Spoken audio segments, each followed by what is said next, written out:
It's time to make your great escape, and heaven knows you need a break. Forget your duties, forget your cares. It's good to get away.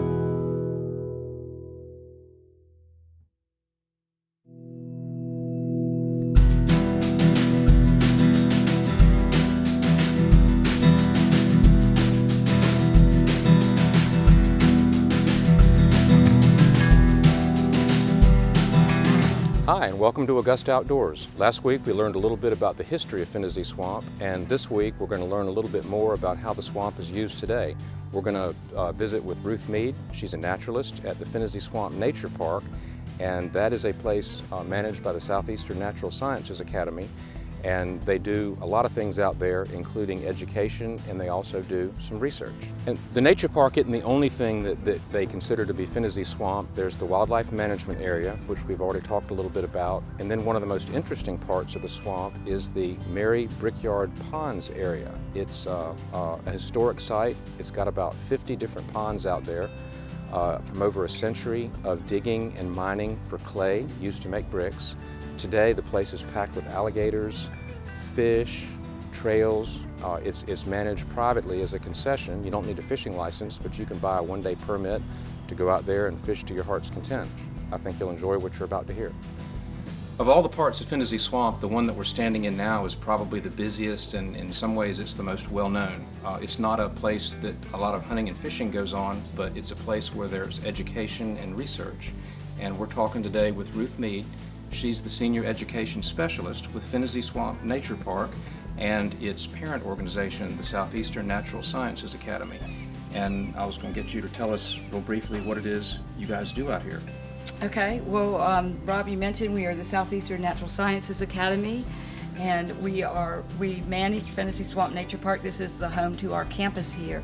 We have a lot of things going on here. Our research group is pretty well known in the area, a lot for their monitoring efforts on the Savannah River, but they've got some new exciting programs that they're just stepping into that's coming up. We also are pretty well known through all the schools around here for our field trip program. How many kids come out here every year? It's thousands, isn't it? Yeah, we have typically now about 3,000. Our focus is middle school, high school, and when you get in that level, you start getting smaller groups. Sure. But we have reached over 62,000 students in our time that we've been here. Wow. So reaching a lot of kids. We've expanded our programs now that we're even reaching to the undergraduate programs as well.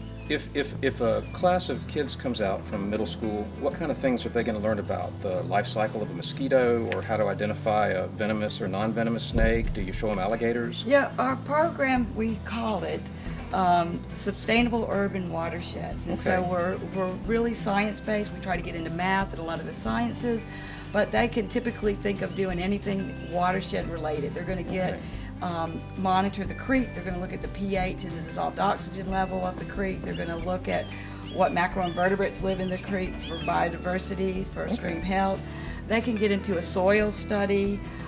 We can get into a wetland study. We'll look at some of the wetland plants. Everything we do focuses on their curriculum needs or the state standards that the teachers have to reach. So the visitors that come out here, they can either do something as simple as bird watching or a recreational visit on their own, or they can take classes and be part of a school science curriculum where they're learning things by seeing it rather than reading about it. Absolutely. And what are we looking at back here? I understand this is part of Butler Creek. We're not far from the Savannah River. Yeah, the historic Butler Creek that runs through here, really pretty cool. It's an urban watershed, again, runs right through Augusta, South Augusta.